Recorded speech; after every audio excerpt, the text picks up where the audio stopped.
acadêmica do Instituto Educbank e nós estamos aqui hoje para mais um podcast Pode Falar Gestor. Este é um espaço onde discutimos tendências, desafios, oportunidades, conectando gestores, educadores do Brasil e do mundo. E hoje nós temos um tema muito importante para tratar, que é sobre processo de cobrança. Temos aqui conosco a Fabiola, que é uma das fundadoras do Educbank. Temos também a Jéssica, que é do time de produto do Educbank, e a Fernanda, do time de cobrança. Quero começar agradecendo vocês por estarem aqui conosco para compartilhar essa experiência com os nossos ouvintes, os nossos gestores e educadores audientes, e dizer que esse é um tema que, sem dúvida nenhuma, abala toda a cadeia da escola, né? E nós precisamos tratar, mesmo sendo um tema difícil, a gente precisa tratar sobre ele.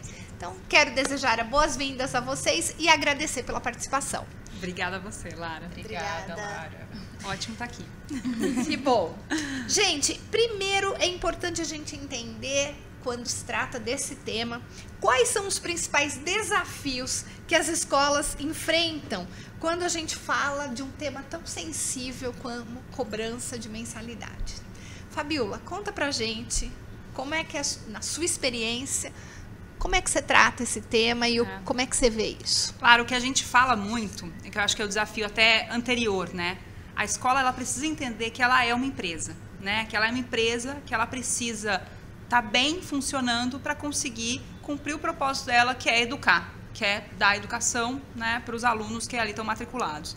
Então, quando a gente conversa com as escolas e elas falam, poxa, eu não sei como cobrar, eu não sei como fazer, a primeira coisa que a gente começa falando, olha, você precisa ter na mentalidade que você precisa estar saudável para funcionar, né? Então, a cobrança não pode ser entendida como uma relação ruim, ou você lembrar um pai que tem ali uma mensalidade em aberto, não pode ser visto de uma forma negativa. Tem que ser visto como uma ferramenta para a escola continuar saudável. Se ela tem ou não receita garantida, né? Se ela tem, por exemplo, o nosso produto, ela tem sim o fluxo de caixa garantido. Só que ela precisa também ter os pais adimplentes para que ela consiga chegar no final do ano, rematricular esses pais e conseguir, né, ter um ciclo de matrícula saudável e ter um ano seguinte saudável para essas famílias e para esses alunos, né? Então precisa tirar da cabeça que a cobrança é um problema, é um bicho cabeludo, né? É um processo como funciona. Parte da gestão. Parte da gestão, com certeza. E você acha, Jéssica, que existe muito trauma dos mantenedores em relação a esse tema? Sim, inclusive é uma dor que a gente consegue detectar nos nossos processos até de troca com as escolas desde o momento de venda, né? Porque é uma insegurança que a escola traz como, olha, realmente é muito dificultoso para mim realizar esse processo de cobrança, ser um pouco mais incisiva, qual é a medida, o que eu faço, como eu sou um pouco, né, enfim, direta ou não tão direta assim, mas garantindo que esse dinheiro de fato vai retornar para o meu caixa. Então é uma dor latente, até pelo fato de, eu acho que assim, um desconhecimento de estratégias, né, que funcionam mais, que podem ser mais eficientes. Então as escolas têm essa carência e esse trauma realmente, né, de e se eu cobrar dessa maneira? Será que eu vou perder esse aluno? Será que eu vou perder esse pai? Será que eu vou quebrar esse relacional? Então realmente é um ponto complicado, porque pega ali nesse relacionamento com a família, né? A escola é uma extensão da casa. Então é invariável esse ponto. Fernanda, você acha que a cobrança hoje, ela é um calcanhar de Aquiles para o gestor e ele prefere não tratar disso e, portanto, as escolas entram no vermelho com tanta facilidade? Ou você acha que isso é uma situação muito pontual e que, às vezes, não necessariamente o gestor está pronto, né, para fazer essa cobrança, né? Não, eu acredito muito que é uma dor do mantenedor, principalmente pelo ponto que a Jess trouxe, no sentido de que ele precisa equilibrar um contato mais humanizado, um contato mais sensível, porque a escola representa uma grande parte na vida daquela família, principalmente daquela criança, daquele jovem que frequenta aquele ambiente escolar todos os dias. Então o contato, ele acaba sendo um contato mais sensível, um contato que precisa de um equilíbrio entre o humanizado e a eficiência, né? E você acha que é melhor profissionalizar ou assumir, do ponto de vista do gestor, esse papel? Eu gosto da empatia, seja qual dos dois pontos. Se o gestor prefere seguir ele com aquela negociação, ou se ele prefere terceirizar, e aí, por experiência nossa, normalmente ele gosta quando o EducBank faz essa cobrança, ou enfim, outras empresas fazem essa cobrança, mas sempre com muita empatia, com muito cuidado, porque cada caso é um caso. E muitas vezes aquele responsável financeiro, ele entrou na inadimplência, mas não porque ele queria, e aconteceu alguma coisa, e aí isso torna ainda mais a comunicação sensível, cuidadosa. Então, embora eu acredito que normalmente eles terceirizam, essa terceirização precisa ter um cuidado muito grande no ponto de vista da empatia. E eu acho que quando a gente fala em terceirização, pensando num ponto aqui, a gente estava discutindo há pouco isso, discutindo algumas coisas em relação ao modelo de cobrança e tal. E quando a gente vê a vantagem de trazer, por exemplo, uma cobrança para dentro do EducBank, quando a gente compara com outras empresas de cobrança que prestam serviço de cobrança para N setores, a vantagem que a gente tem quando a gente coloca aqui dentro é que a gente é uma empresa especializada em educação. Então, quando a gente vai olhar, vamos olhar os dados, quem são, né, quando a gente coloca uma régua de cobrança nova, um teste novo, quando a gente olha os dados e vê onde tem efetividade, onde a gente performou melhor, a gente está sempre comparando bases da educação. Então, hoje, com a quantidade de dados que a gente tem aqui, né, de informação, de pais pagantes, de responsáveis financeiros pagantes, a gente consegue, por exemplo, uma nova escola, a gente consegue falar assim, olha, essa escola provavelmente se assemelha por clusterização, por similaridade a alguma escola que a gente já tem aqui, e a gente sabe exatamente qual o remédio para aquela dor. Olha, essa régua aqui pode funcionar melhor. E a gente acompanha isso com muita informação hoje, Lara, com muito dado. Então, eu costumo falar, quando eu entro para a mesa para negociar com uma escola, eu falo, além de te garantir o fluxo de caixa com receita garantida, eu faço seu boleto ser pago. Né? Então, acho que essa é a diferença de não é só uma cobrança, é fazer o boleto ser pago de uma forma inteligente e com empatia. E profissional, com certeza. Sem dúvida. Agora, você toca num ponto que é muito importante, dados. A gente tem falado aí em vários dos nossos últimos podcasts sobre dados e nos mais diferentes âmbitos, sejam dados relativos a comunicação, a informação acadêmica do aluno, mas o financeiro também é muito importante. E dados revelam muita coisa se você souber usá-los. Em que medida o EducBank, Jéssica, e aí mais direcionado para você, tem ajudado com a experiência de diversas escolas que atende, os mantenedores a olharem para os dados como realmente uma moeda de valor importante para a gestão da própria escola dele? Isso é um ponto muito importante, porque a gente diz que é um dos pontos centrais da geração de valor do produto do EducBank como um todo, né? Porque quando a gente profissionaliza com empatia, com cuidado, a gente consegue realizar essa recuperação que a escola tanto teme não conseguir, né? Mas de forma bem eficiente. O que a gente consegue mostrar para a escola de maneira clara é, com determinadas ações que são impactantes, a gente consegue, de fato, converter isso em uma redução da sua inadimplência dessa forma, nesse período do ano, com essa eficiência. Então, as escolas enxergam esse valor de maneira muito clara, porque hoje nós somos muito transparentes quanto a isso, né? Quanto às nossas ações, quanto à forma como a inadimplência dela está sendo positivamente, né, reduzida diante desse contexto. Porque a escola precisa dessa confiança, precisa entender que a empatia existe para realizar uma cobrança eficiente, mas que isso também está sendo eficiente no final da parte financeira dela. Então, isso tudo tem muita conexão. E hoje, dentro das nossas ferramentas, a gente consegue deixar isso extremamente transparente para ela conseguir acompanhar realmente a eficiência no caixa dela, a eficiência dos nossos métodos, inclusive de cobrança, porque isso é muito importante, né? Quais canais utilizamos, quais ferramentas são melhores, né? Quais formas estamos colocando ali para se comunicar. Então, tudo isso fica muito claro para a escola conseguir realmente entender, tá? Então, não é só como fazer, é como realmente eles estão realizando e qual é o impacto disso. Então, hoje fica muito claro para a escola as medidas que a gente utiliza.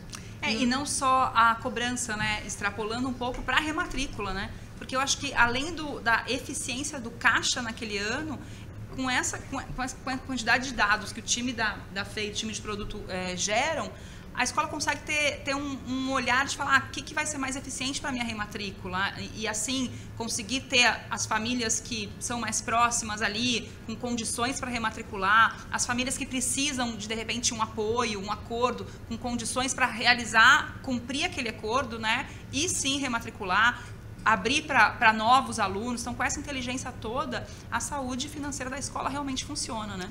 E aí você tocou no ponto da rematrícula, né? Esse é o momento em que os mantenedores, ao mesmo tempo, precisam recuperar o caixa desde o início do ano que ficou para trás, ao mesmo tempo não querem perder seus alunos, porque é muito mais caro você trazer aluno novo do que você manter os que você já tem e, obviamente, manter essa rematrícula alta, né? Essa taxa é importante.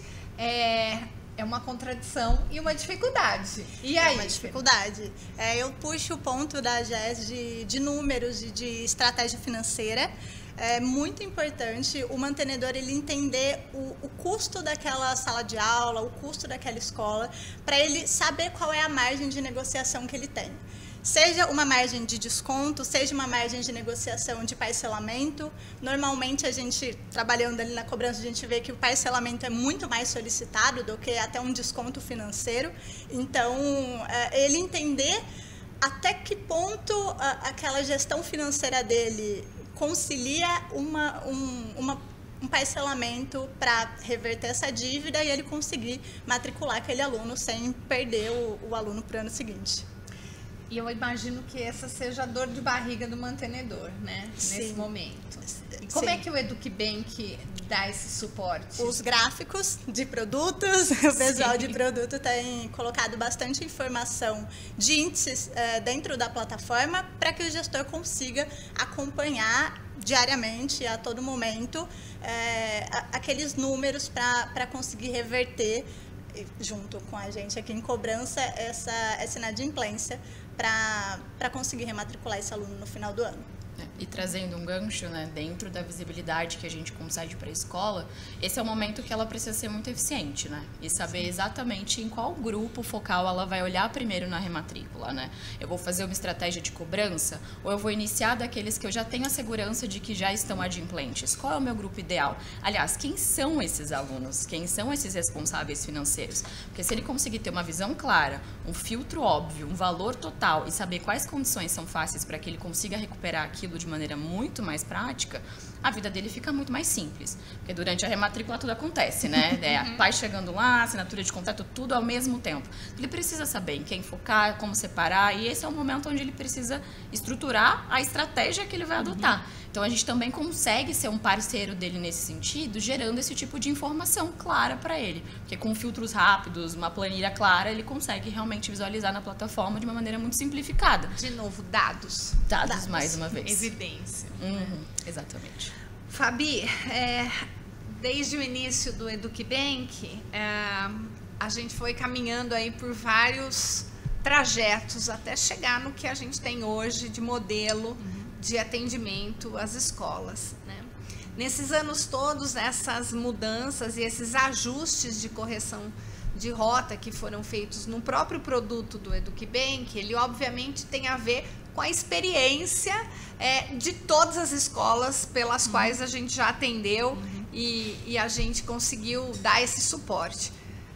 Agora, tem sempre a questão da personalização.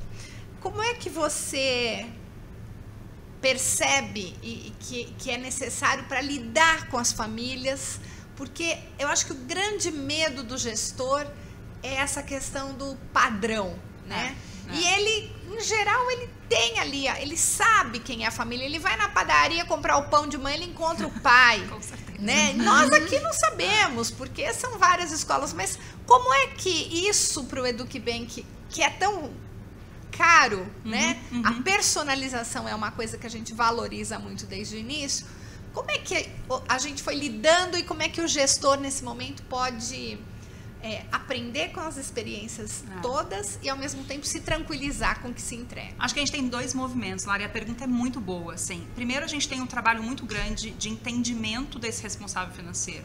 Então a gente tem assim um time fazendo o discovery, que a gente chama, de como é esse responsável financeiro. E obviamente ele não é um só, né? Então quando a gente fala, a gente tem perfis de responsáveis financeiros, a gente consegue hoje clusterizar em comportamentos parecidos, né? E aí, acho que um exemplo dessa clusterização, e eu já vou falar do segundo que eu falei no começo da conversa, é o que a Fernanda trouxe há pouco. Então, ela falou, olha, normalmente eles pedem o parcelamento, eles não pedem desconto. Então, isso já é um pouco de percepção de, olha, tá vendo que mais ou menos esses pais se comportam dessa forma, então a gente consegue abordar assim, então a gente já tem essa clusterização. E a gente tem um trabalho contínuo desse discovery dos responsáveis financeiros que a gente faz. A gente tem um time que fica completamente dedicado a estudar o responsável financeiro. E o segundo, eu acho que tem muito do papel no nosso time de atendimento, que tem esse contato direto com as escolas, né? Então, o próprio time de atendimento à escola traz muito input para o time de cobrança e para o time de produto, de muita informação, de olha, essa escola tem uma relação muito próxima com os pais, essa escola precisa que a gente tenha um atendimento diferente. Então, além da gente conseguir ter a informação dentro de casa que a gente dá para a escola, a gente recebe da escola muita informação de como esses responsáveis financeiros ali que se comportam. E aí a gente tem várias customizações dentro da própria régua de cobrança.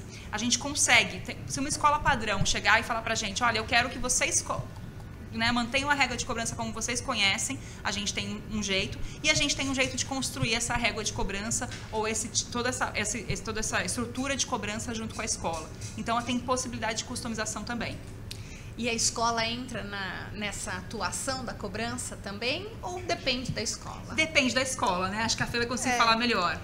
Depende da escola, mas normalmente eles gostam de alguns responsáveis financeiros específicos. Então, algumas famílias específicas, muito provavelmente porque a família foi lá, explicou o que aconteceu. Cada caso é um caso mesmo, assim. Além de ser um mundo a escola, ainda tem um mundo de cada um dos responsáveis financeiros. E tem alguns que eles gostam de negociar mais próximo. E a maioria, eles liberam aqui pro Eduque fazer esse contato. E não é um problema pro Eduque Bank, não, que a própria escola negocie e faça oferta. Acho que inclusive é um atrativo, assim, para a escola. Total. Isso. A gente tem a cobrança, mas a gente também deixa essa autonomia para a escola de, não, olha, esse responsável financeiro eu quero que parcele assim. Não adianta ele pedir por exemplo, não adianta ele pedir em 6 vezes, porque eu quero em 3. Eu sei que ele vai pagar em 3. Se você parcelar muito, ele não vai pagar. Então, até esse tipo de relação a gente consegue. E pra gente é muito bom que a escola, assim, eu, né, como uma das fundadoras, como fundadora aqui do Eduque Bank, quando tem uma escola que fala, eu quero continuar cobrando junto com vocês, eu acho maravilhoso. Porque a gente acredita em modelos de escola que o gestor tá lá olhando, que ele tá atuando junto com a gente. A gente potencializa a nossa força. E quando a cobrança amigável não funciona? Como é que fica isso? Né? Como que o que a escola pode fazer e como é que a gente lida com esse desafio? Tem processos e aí seria importantíssimo trazer alguém, a escola ter um acompanhamento ali de uma assessoria jurídica ou até do próprio departamento jurídico da escola. Não é algo que a gente gostaria de chegar, né? A gente tenta ali ao máximo falar com aquele responsável, mandar mensagem, ligar de todas as formas possíveis, mas quando não existe um contato, quando a gente não consegue falar com aquela família, existem outras maneiras, e aí vai depender de contrato, então é importante ter esse acompanhamento jurídico da escola. E existem ainda empresas mais ainda especializadas em cobrança ali o tempo todo, que ajuda a somar forças para aquele responsável financeiro, para recuperar aquele crédito. Jéssica, a gente teve em alguns episódios atrás um bate-papo com uma mantenedora que também é cliente do Eduque Bank e que foi muito interessante porque ela disse que a taxa de inadimplência dela era muito baixa e que ainda assim ela escolheu ter o Eduque Bank como parceiro nesse processo, principalmente porque o papel do gestor é muito solitário e que o apoio que o Eduque Bank deu a ela, né, mesmo sendo baixo, mas numa organização e num planejamento mais seguro de decisões, até para decisões de investimento em infraestrutura e etc., foi muito precioso para ela. Queria que você contasse um pouco a essas escolas que dizem, eu não preciso desse produto, isso não me serve, ou eu já cobro ou já tenho uma inadimplência muito baixa. Em que medida você acha que o produto da inadimplência zero do EducBank pode agregar para essas escolas, do que você tem visto aí? Essa pergunta, ela é assim, acho que a cerejinha aqui principal, porque quando a gente fala de receita garantida, a gente atrela muito a parte financeira, né, do produto, mas tem muita coisa dentro do ecossistema do EducBank que consegue auxiliar essa escola a realmente entender que ela é um organismo financeiro, ela é um organismo, ela é uma empresa, né? Esse é um ponto que a Fabi trouxe, que é uma dificuldade que a gente identifica mesmo, né? A escola precisa se visualizar como uma empresa. Então, quando a gente fala de ecossistema, de plataforma, de ferramenta, a gente profissionaliza a gestão da escola, né? A gente traz visões claras para ela, que por vezes ela tem dificuldade de enxergar, enfim, no sistema que ela já utiliza, ou por vezes ela não tem um sistema, por vezes ela identifica que a inadimplência dela é baixa, mas quais são as outras problemáticas que ela tem no dia a dia, né? Visibilidade, clareza de comunicações que ela realiza com aquele responsável financeiro, como ela de fato tem uma concentração de custos, né, para de fato visualizar como o fluxo de caixa dela funciona, como que é organizado esse recebimento mensal dela, além de insights e informações que ela consegue visualizar na plataforma, né? Então, aquele acumulado de inadimplência ou de fato alunos que são mais, enfim, pagaram em dia, tiveram esses pagamentos realizados. Então, o ponto é, a plataforma, o nosso produto como um todo, ele consegue fornecer facilidades que, por vezes, a escola, ela não só se concentra no aspecto financeiro, né, o que a gente soluciona, ele se concentra no aspecto tecnológico, de levar esses diferenciais para a escola e essas facilidades que, de fato, ela pode não ter naquele dia a dia dela e que vão somar também para tornar aquele processo mais eficiente. Então, se a inadimplência dela é baixa, tem outras coisas que podem ser profissionalizadas para tornar o dia a dia dela mais fácil como gestor. E eu vou até mais longe, Lara, você vai compartilhar esse pensamento, eu acho, também como fundadora de empresa, né? O papel de fundador, e o mantenedor é um fundador de uma empresa, é muito solitário, né? Então, às vezes você tem um desafio, e normalmente você está ali, você fica só naquilo, você vai, então, quando você está começando uma escola, ou quando a gente, né, começou o EducBank, você com a FIG e tal, você fica naquilo e às vezes você está muito solitário, só com aqueles problemas. Então, a gente tem escolas enormes, escolas grandes aqui, que tem muito contato com outras escolas, e às vezes a gente está conversando, a gente fala uma informação e a pessoa fala assim, nossa, Fabi, me fala mais sobre isso, você tem percebido esse movimento no mercado? Aí eu falo, eu tenho percebido, a gente viu dados, a gente coletou essas informações, a gente leva dados para a escola de coisas que às vezes, não, uma procura maior por tal tipo de escola, ou tem acontecido tal coisa, né, que a gente vem percebendo de perfis de responsável financeiro. Então, a escola, na verdade, eu acho que todo gestor, às vezes, fica muito afundado no seu negócio e precisa ter alguém ali que fala, olha, peraí, tem outras coisas aqui que você não está olhando. Então, eu gosto de ver o EducBank muito nesse perfil desse parceiro que ajuda o mantenedor ali, olha ali, tem alguma coisa para você olhar aqui que você não está vendo no seu dia a dia. É um pouco isso que eu vejo. Num ponto muito sensível, que é o financeiro. Com certeza. Né, da empresa. Gente, muito boa essa conversa. Eu acho que assim, para a gente encaminhar aqui já para o final, eu queria que vocês falassem um pouquinho dessa questão do desafio financeiro agora, né, no momento de novas matrículas. A gente está aqui no final do ano, as escolas terminando de preencher as vagas, colocando as rematrículas em dia e já captando alunos para o próximo ano, novos alunos. Todo mundo tem metas para cumprir, né? E como é que vocês enxergam uma dica aí que vocês podem dar para esse mantenedor que para 2026 vai ter que começar a montar seu planejamento e vai ter que tomar uma decisão aí sobre preço, sobre o que desconto eu dou, né? Se é o caso de dar algum desconto, né? Que dica cada um de vocês pode dar para esses mantenedores que estão nos assistindo nesse final de 25, planejamento para 2026? Para mim é bem simples. Olhe para fora, olhe para os dados de fora e olhe para os seus dados internos. e se prepare, né? Muitas vezes a gente se emociona, a gente quer dar mais desconto, quer encher a sala, mas se emocione de uma forma racional. Olhe para os seus dados, se tiver dúvida, procure o seu time do KeyBank que consegue te ajudar, mas eu acho que olhe para os seus dados, tanto para o mercado quanto para dentro da escola. E só uma coisa, você falou em encher a sala, às vezes é melhor você não abrir a segunda turma do que você abrir, né, e dividir o lucro, né? Exato. E isso é uma coisa importante, que às vezes o mantenedor só vê volume, quantidade, mas ele não pensa na sala, Na né? sala. E essa, desculpa. E essa observação de mercado resulta no exatamente saber por onde você começa.